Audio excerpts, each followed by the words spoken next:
Nah, yang terjadi sekarang ini memang ada pemotongan-pemotongan ini karena pihak pengantin laki-laki dan perempuan udah saling komunikasi soal sinamot. Karena ini yang selalu menjadi masalah di orang Batak. Nama kata sinamot ini yang kebanyakan yang masalah. Yang kita lihat yang di Kota Medan itu sebetulnya kalau kita lihat tahapannya kan tidak mungkin itu terjadi. Memang adat Batak itu walaupun berbelit tapi sangat konsistensinya bisa dijamin. Nah, kalau yang kemarin terjadi kericuhan di depan gereja, memang saya rasa terpukul semua orang Batak oleh kejadian itu. Ada beberapa pertanyaan, mungkin ada juga di TikTok KDK nih, komentar yang melihat itu pro kontra. Nah, yang pertama itu ada hal-hal yang menurut saya agak tidak masuk akal ketika pernikahan seorang anak, karena di keluarga saya sendiri ada 5 perempuan yang menikah itu, apapun itu semua ke mama dari awalnya itu gitu. Ini kan terlihat masa bodoh dengan restu ibu. Ini dari secara adat dulu gimana nih memandang ini? Begini, itulah uniknya adat Batak ini. Kalau ada keluarga suami istri yang sudah gade, diberkati, diberikan Tuhan, ada anak perempuan dan anak laki-laki. Seandainya suaminya duluan dipanggil Tuhan, seharusnya si ibu tidak boleh lagi menikah dengan laki-laki lain. Contoh, salah satu contoh yang kita mau bikin dengan yang viral aja. Tadinya si ibu ini menikah dengan Marga Nainggolan. Setelah suaminya meninggal, menikah dia dengan Marga Simajuntak. Ini sebetulnya pada saat yang mewakili si perempuan tidak boleh lagi ibunya walaupun dia yang melahirkan. Harus dari abang adik dari Nainggolan, dari bapaknya. Itu memang adat. Karena si ibunya tadi sudah menjadi istri orang lain atau sudah ganti nama, dia menjadi Nyonya Simajuntak. Nah, di situ memang kenapa adat Batak itu seperti itu? Kenapa perempuan seperti didiskriminasi? Kenapa laki-laki kalau menikah tidak masalah? Karena orang Batak dari pihak laki-laki yang menjadi membawa marga. Dan di silsilah Tarombo pun, Tarombo laki-laki yang ada, tidak ada Tarombo perempuan. Kalau ditarik garis kesimpulannya di sini, sebegitu tidak adilnya lah adat itu buat perempuan. Seakan-akan begitu. Bukan seakan-akan, memang begitu.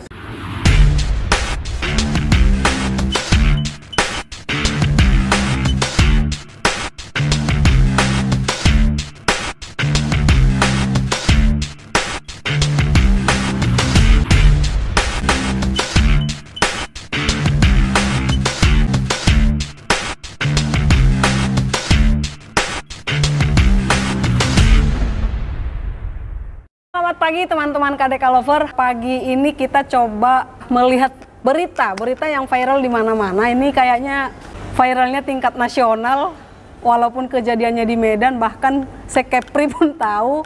Dan ini perlu kita telisik ya, mengingat ini Batak gitu. Di sana disebutkan ada Boru Nainggolan, Simanjuntak, Siburian, pun Sitorus. Nah, ini kita nggak mau bahas ke marganya, tapi lebih globalnya, ke umumnya perihal Batak. Ini saya langsung, karena ini yang kita hadirkan tokoh-tokoh, kita langsung ambil dari 2 perspektif, baik itu dari agamanya atau kita bisa cara dengan pendeta ya, Bapak Jersey Mahorbo ya. Oke, dan satu lagi tokoh adat, tokoh adat Batam, Bapak Victor Silitonga. Nah, ini berwarna marga di sini, tapi kita nggak mau bahas marganya ya. Kita lebih ke alur, mengingat ini pernikahan Batak. Mungkin saya langsung ke Amang dulu kali ya, Amang Pendeta dulu ya, boleh ya? Ini agak crowded ya, mengingat video yang berseliweran itu, ada beberapa video yang muncul setelah video viral. Artinya ada banyak hal yang menyoroti HKBP Tanjung Mulia, Pendeta HKBP Tanjung Mulia. Sebenarnya prosedur yang semestinya sebelum ke pernikahan itu seperti apa? Ini kan udah hari H, tapi rumah kita diributin nih. Ini gimana nih tanggapan seorang Amang Pendeta nih?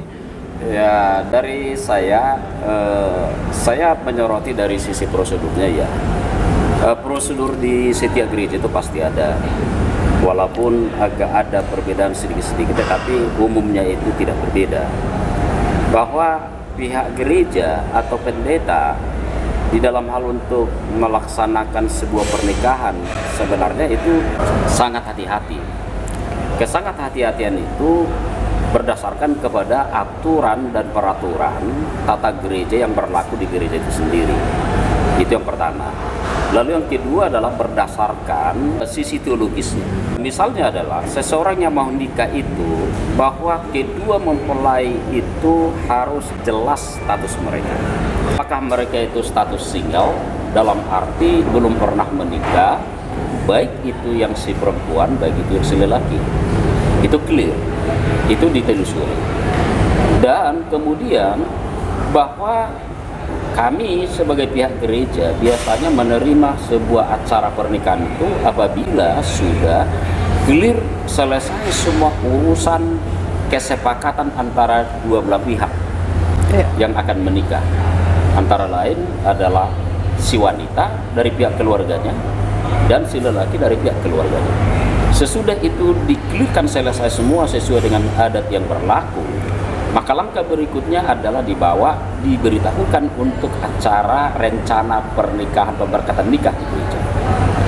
Ketika misalnya bahwa kedua belah pihak yang akan nikah itu mengajukan sebuah permohonan pemberkatan nikah di gereja, maka pihak gereja, dalam hal ini apakah itu para majelis, para pendeta, pokoknya pihak gereja itu akan menelusuri dan memverifikasi persyaratan dan surat-surat yang dimiliki oleh kedua belah pihak. Misalnya surat baptisnya, kemudian surat CD-nya, apakah dia CD atau tidak.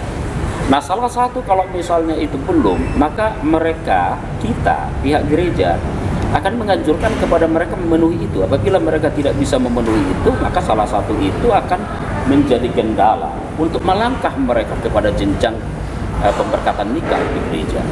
Nah, kemudian apabila itu sudah selesai semua itu, maka pihak gereja akan mendiskusikan itu dengan para majelis-majelis. Sesudah diskusikan kira-kira bisa memenuhi persyaratan, sudah tidak ada kendala lagi, apalagi dia misalnya itu adalah anggota bergereja di situ, maka itu akan diumumkan di gereja bahwa akan ada acara pemberkatan nikah keluarga si anu pada tanggal sekian dan tanggal sekian. Itu belum, masih pengumuman. Masih titik itu dia apanya. Barulah nanti itu tahap kepada mertupul, pranikah. Tahap pranikah. Jadi sebelum tahap pranikah itu sudah ada pengumuman di gereja. Jadi dengan kata lain bahwa sudah banyak pihak sebenarnya harus mengetahui. Barulah nanti itu baru dilaksanakan sampai kepada acara kebaktian atau ibadah pranikah. Itu masih ke pranikah ya, partupolo ya. Iya, pranikah. Belum lagi untuk ke tahap nanti sebagai pemberkatan nikah. Di hari hanya. Nikah. Ya. Dari partupolo itu masih ada jarak, itu biasanya kalau kita di gereja itu ada 2 minggu atau bahkan juga kalau zaman dulu itu sampai 1 bulan, 3 minggu begitu. Itu memberikan kesempatan kepada pihak keluarga untuk mempersiapkan semuanya itu untuk hal-hal yang berkaitan nanti ke pesta, kemudian memberikan kesempatan kepada pihak-pihak tertentu, baik dari pihak parburu, baik para anak, untuk nanti siapa tahu masih ada bermasalah tentang hubungan kedua belah pihak ini yang akan nikah ini. Jadi itu diberikan sangat banyak peluang dan waktu untuk mereka memverifikasi semua agar mereka nanti tidak jadi masalah ketika mereka sampai kepada acara pemberkatan nikah di gereja pada pernikahan itu sendiri.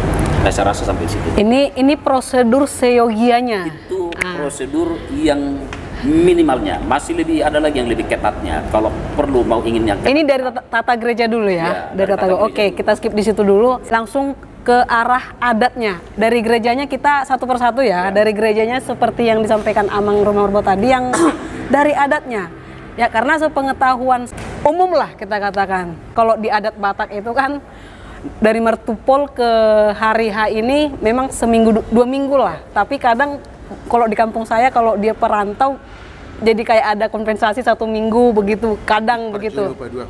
Nah, ini kan ada beberapa yang harus umum tahu, prosedur dari mana dulu nih ketika dua insan ini mau menikah di adat Batak itu seperti apa? Ya, memang khusus orang Batak, adat Batak ini memang dia sangat, kadang-kadang sampai sekarang pun anak-anak muda takut mau jadi adat Batak. Karena apa? Karena saringan dan tahapannya sangat panjang.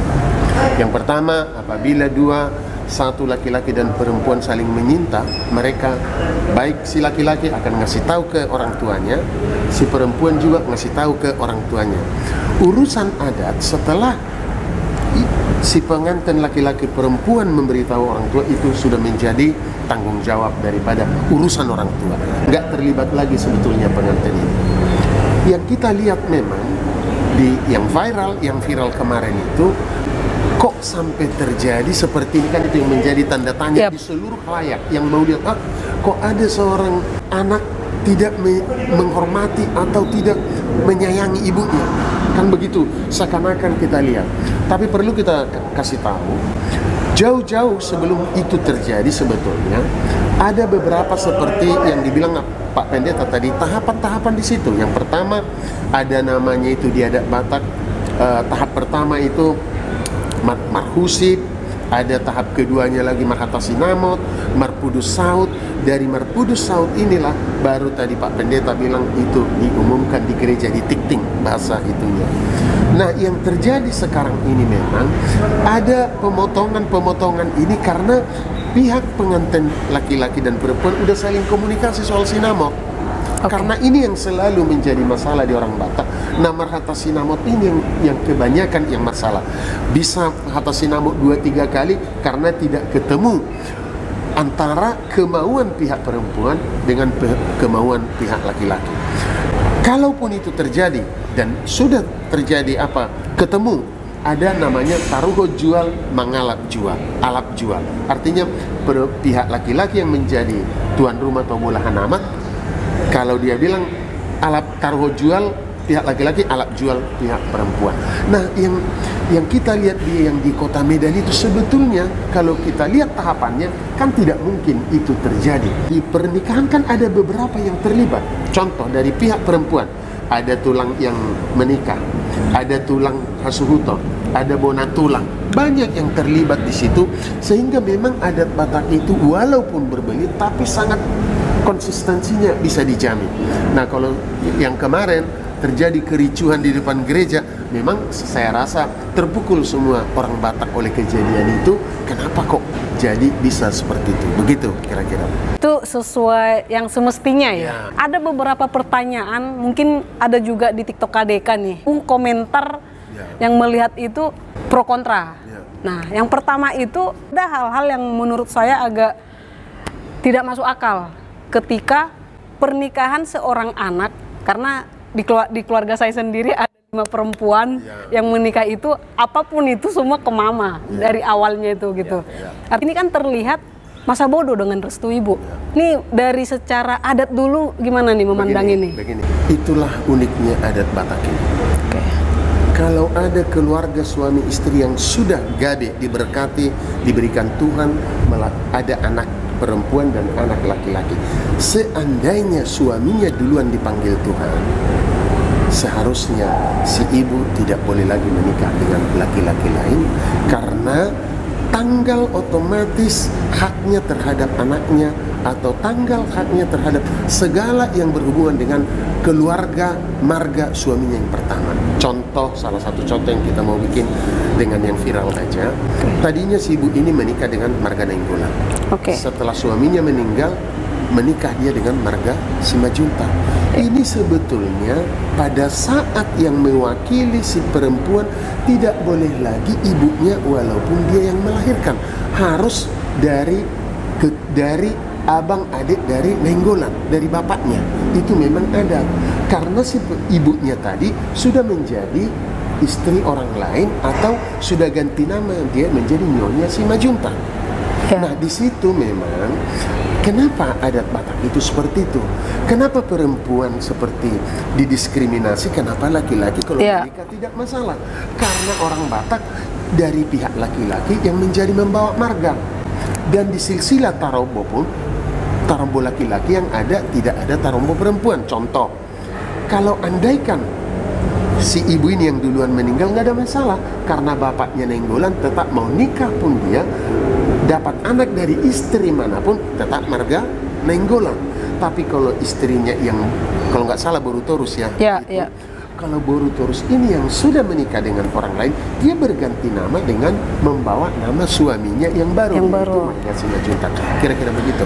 Kalau ditarik garis kesimpulannya di sini, sebegitu tidak adilnya lah adat itu buat perempuan. Seakan-akan begitu. Bukan seakan-akan, memang begitu. Begini, ditaruh, udah saya bilang tadi, Iya. di adat Batak, hilang marga perempuan apabila dia sudah menikah. Contoh, tidak ada lagi marga istri saya karena dia sudah menjadi Nyonya Silitonga.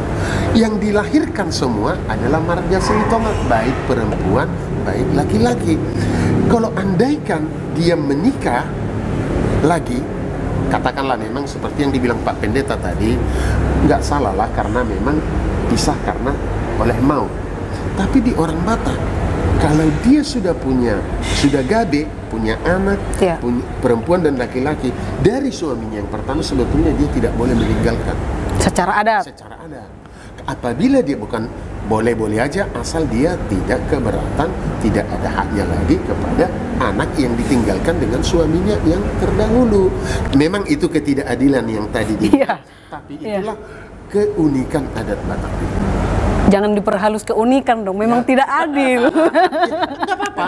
Kadang-kadang memang disitulah kita lihat di luar ada pertikaian. Kalau kita berdebat dengan ibu-ibu, dia selalu naluri keibuannya selalu nggak ada habis-habisnya. Oke. Karena dianggap orang Batak ini nggak adil. Tapi ternyata kalau tidak, kenapa? Kita harus lihat. Kenapa orang tua kita dulu bikin aturan itulah saya bilang, supaya tidak ada ibu-ibu yang pergi ke sana balik lagi menikah seenaknya balik. Contoh, ditinggal muda oleh suaminya, kan Iya. umur 31 lah katakan, punya anak 2. Udahlah aku nikah, nanti kalau gagal balik lagi ke sini. Supaya tidak terjadi seperti itu, dibikinlah aturan kalau lo sudah pergilah, tidak ada hubunganmu lagi dengan keluarga suamimu. Oke, Itu yang ini perlu sepakat, dijaga. ini sepakat aku Amang. Artinya tapi kita harus dulu dong, ada poin-poin yang harus dipertimbangkan kenapa menikah lagi. Karena berbagai hujatan datang kan udah menikah, kan ini jadi ini persoalan. Nah, dari pihak yang perspektif yang berbeda, emang kalau menikah kenapa? Itu satu, dan itu udah dijelaskan sama Amang. Yang kedua, dari sudut pandang yang berbeda lagi, dia menikah kenapa?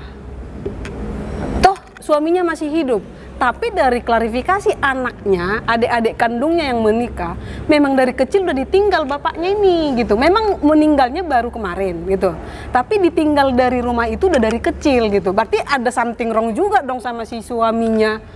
Artinya ini jadi pertimbangan. Jadi nggak melulu udah menikah kesalahan fatal di si istri tadi, si ibu tadi. Nah, Yang ini mau nggak fair dong. Ya, yang mau saya terangkan, kita tinggalkan dulu persoalan Kota Medan. Baik. Mari kita bicara soal orang Bataknya. Orang Batak yang sudah gabe, yang saya bilang tadi, tetap yang namanya istri ini sudah dia melekat marga suaminya. Dia tidak lagi melekat kemana-mana. Contoh saya, Boru Tagalog. Istri saya sudah menjadi Nyonya Silitonga. Iya. Jadi ini persoalan kenapa orang tua kita dulu tidak diperbolehkan orang yang sudah gabe itu menikah, yang dijaga satu, supaya kasih sayang dan ini tidak akan pergi. Karena bahasa Batak manoroni ini sangat sulit, ya kan, sulit untuk diterima. Tukang cubit, nggak ini, dia pergi. Itu yang pertama. Yang kedua, supaya terjaga keaslian adat Batak itu, bahwa memang selalu orang Batak itu Boruni Raja. Jadi yang saya bilang, Boruni Raja bukan hanya waktu suaminya hidup, tapi pada saat suaminya pun meninggal sekalipun, selama dia masih ada keturunan, dia harus Boruni Raja untuk menjaga warisan daripada suaminya. Kalau tidak ada anak, contoh, tidak ada anak, memang ada Batak tidak melarang untuk pergi, nggak apa-apa. Malah kadang-kadang disuruh pergi karena di sini tidak ada yang mau dia rawat, Pak Pendeta. Itu persoalan. Makanya memang sepintas saja, aku nggak adil adat Batak ini ya. Sepertinya terlalu memihak kepada laki-laki. Enggak, sebetulnya adat Batak itu karena di Tarombo silsilah yang dibawa adalah marga laki-laki. Dan saya mau katakan, karena bukan semena-mena sampai hari ini tidak luntur adat Batak dan tidak bisa dimodifikasi lagi. Saya mau ingin tanggapi tadi apa yang dikatakan Siap. masalah marriage dan remarriage ya. Yep. Sebenarnya Yang dipertanyakan tadi bahwa seorang wanita itu kawin lagi kepada orang lain. Katakanlah ini apa ya, dalam konteks ini kita bicara tadi kejadian yang di Medan, yang mana dikatakan bahwa istrinya atau ibu itu kawin kepada marga lain, marga Simajunta. Dari konteks teologisnya, memang Allah itu sangat demokratis ya. Jadi kalau sekarang ada istilah demokrasi, sebenarnya di Taman Eden itu sudah ada demokrasi. Iya, oke. Makanya orang Kristen sebenarnya lebih dahulu mengetahui dan mengerti what is demokrasi, apa itu demokrasi, karena kita lebih tahu itu di dalam Alkitab. Dan manusia diberikan sebuah freedom. Yep. Ya. Nah, kembali kepada konteks yang tadi bahwa married and remarried, kawin kembali, bahwa Tuhan memberikan satu kebebasan kepada manusia itu apa kira-kira yang kemauannya, tetapi Tuhan memberikan aturan. Oke. Ya kan, up to you. Kalau misalnya you mau jalankan aturan, laksanakan demi untuk kebahagiaanmu. Tapi jikalau you misalnya melanggar sebuah aturan yang sudah ditetapkan, ya itu juga risiko untuk kamu sendiri. Kembali kita kepada yaitu kebebasan yang diberikan oleh Tuhan kepada si Adam dan Hawa. Ya kan? Kamu bebas memakan ini, dan kalau kamu juga makan yang ini ada resikonya. Nah, kembali kepada pernikahan tadi. Tetapi Tuhan mengatakan demikian bahwa untuk kawin kembali itu ada persyaratan. Contoh, bila mana contohnya bahwa suaminya atau istrinya masih hidup, maka dia akan terikat kepada hubungan mereka suami istri. Tetapi bila mana salah satu di antara itu meninggal, oleh karena meninggal, maka yang satu itu dia bebas, dia merdeka untuk menentukan hidupnya, mau menikahi perempuan lain, mau menikahi lelaki lain. Nah, ada dua di dalam konteks teologianya, bahwa ada dua alasan di dalam hal perceraian atau menikah kembali. Satu adalah kalau misalnya salah satu pasangan itu dia melakukan perzinahan. Ya. Dan perzinahan itu bisa dibuktikan, baik bukti otentik secara fisik, baik itu bukti secara, artinya tuh saksi-saksi yang bisa menyaksikan. Lalu kalau misalnya bukti itu ada alasannya untuk menceraikan suaminya atau menceraikan istrinya. Lalu kemudian tahap kemudian, kalau misalnya dia mau berniat mau menikah, mencari pasangan hidup, ya persilahkan, karena sudah ada bukti perceraian Zina tadi sendiri. Ya, Dan Alkitab mengizinkan itu. Oke. Firman Tuhan mengizinkan itu. Nah, kemudian yang kedua adalah apabila seseorang itu sudah meninggal, sudah mati. Dalam kitab Roma pasal 13 dikatakan di situ, apabila seorang suami dan istri atau perempuan dalam laki-laki sudah menikah, mereka terikat dalam sebuah hukum pernikahan. Oke. Tapi bila mana bahwa salah satu di antara mereka sudah meninggal dunia, maka yang tertinggal itu dia lepas dan bebas dari hukum itu, dan dia bebas untuk menikahi orang lain. Nah, kembali kita pada topiknya. Kita kan tidak memahami, tidak mengerti apa yang terjadi sebenarnya kepada wanita yang ada di Medan. Oke. Kenapa dia nikah? Apakah itu ada satu kasus di rumah tangga? Nah, saya pikir itu bukan itu apa kita untuk menelusuri. Sama seperti yang dikatakan oleh orang Amang ini tadi dalam konteks adat itu. Ya, di kita orang Batak juga tidak diizinkan sebenarnya. Dari zaman-zaman dulu itu tidak diizinkan nikah kepada orang lain. Itu satu ketentuan dan satu aib. Oke. Bahwa seorang wanita kalau misalnya dia menikah kepada orang lain, seolah-olah tanda kutip itu adalah orang-orang yang tidak bertanggung jawab. Atau laki-lakinya pun. Dan kemudian seperti tadi yang dikatakan oleh ini, bahwa sebenarnya bukan tidak adil gitu ya, memperlakukan wanita tidak adil seperti itu. Tetapi wanita itu akan menjunjung kehormatannya sendiri. Jadi dalam Alkitab memang kan tidak begitu banyak kisah-kisah wanita yang dibawa secara genealogi ke bawah. Kalau kita melihat itu, terkecuali misalnya wanita-wanita itu mempunyai peran penting dalam sebuah sejarah. Contoh misalnya Esther. Oke. Kemudian misalnya Ruth, kemudian Naomi misalnya. Mengapa dia dicatat dalam Alkitab? Bahkan juga seorang pelacur. Kenapa seorang pelacur dia membawa sejarah di dalam Alkitab? Karena ada kisah tertentu yang positif dari seorang pelacur itu, sehingga dia dicantumkan dalam Alkitab dan pembawa sejarah dalam Alkitab itu. Nah, seperti itu. Ini kan ada kayak suami istri. Ya. Peran suami itu tadi dia membawa tanggung jawab penuh atas keluarganya. Nah, itu kan hak dan kewajiban harus selaras. Betul. Sinkron. Benar. Nah, ketika kewajibannya nggak dilakukan, Ya. bagaimana mungkin dia berhak atas haknya? Ya, seperti ini. Kita perlu mengetahui hak-hak dan kewajiban itu apa. Oke. Kan gitu. Kalau misalnya bahwa seseorang lelaki atau suami dia tidak memenuhi kewajibannya, kita harus melihat latar belakangnya, kewajiban apa kira-kira dan kenapa dia tidak memenuhi kewajiban itu. Oke. Ya. Sama hal seperti seseorang, dia tidak memenuhi kewajibannya seorang lelaki atau seorang suami kepada istrinya karena dia kesal kepada istri, bisa saja. Oke. Hah? Dia tidak merasa bahagia dengan istrinya. Dia tidak pernah diperlakukan sebagai seorang suami. Dia tidak pernah dihormati sebagai seorang suami. Akhirnya suami pun tidak melakukan kewajibannya. Seorang istri ada kewajiban kepada suami. Tapi kalau suami nggak pernah menghormati dan pernah mengasihi dan pernah menyayangi, untuk apa saya melakukan kewajiban saya? Memangnya saya ini tukang apa juru wajib? Cari istri atau cari pembantu ya? Jadi gitu. Memangnya saya ini hanya untuk membutuhkan kewajibanmu? Oke. Kamu punya kewajiban dong, gitu kan? Jadi artinya di situ harus balance, harus seimbang. Jangan kita selalu menuntut si suami, kewajibanmu apa? Hakku yang ini. Jadi hakmu aja terus, kewajibanmu nggak pernah kau penuhin, gitu kan? Nah, itu sebaliknya juga. Berarti ada hal yang harus diperhatikan untuk si suami. Nah, mengingat adanya klarifikasi dari keluarga. Ini kembali ke topik tadi ya. Klarifikasi dari keluarganya Ibu Sitorus itu dan bahkan anak-anak yang lain juga menyampaikan dari kecil mereka ditinggalkan bapaknya. Artinya dia nggak melakukan kewajibannya. Nah, ini kan salah satu poin juga kenapa dia menikah. Terlepas itu baik apa enggaknya kita skip. Itu urusan. Ya, urusan.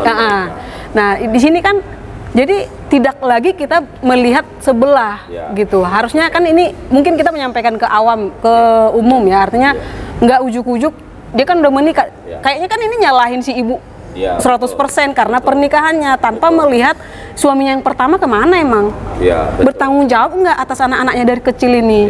Kan itu yang saya mau sampaikan. Pentingnya juga tanggung jawab suami yang tadi gitu. Yang jelas memang ada penyebabnya kenapa bapak itu lari hilang. Ya kan?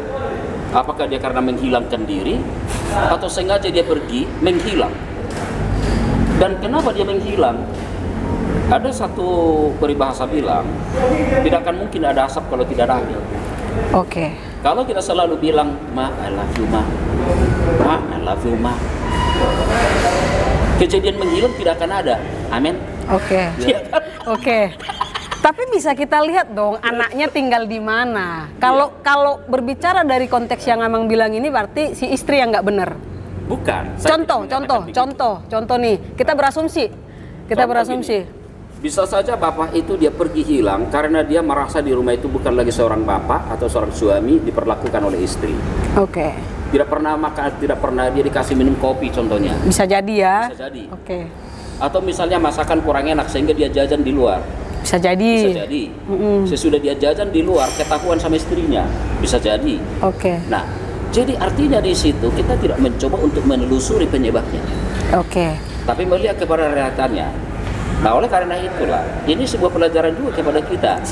Karena waktu ini pelajaran bagi kita nanti tidak terjadi kepada generasi anak-anak kita yang seperti ini.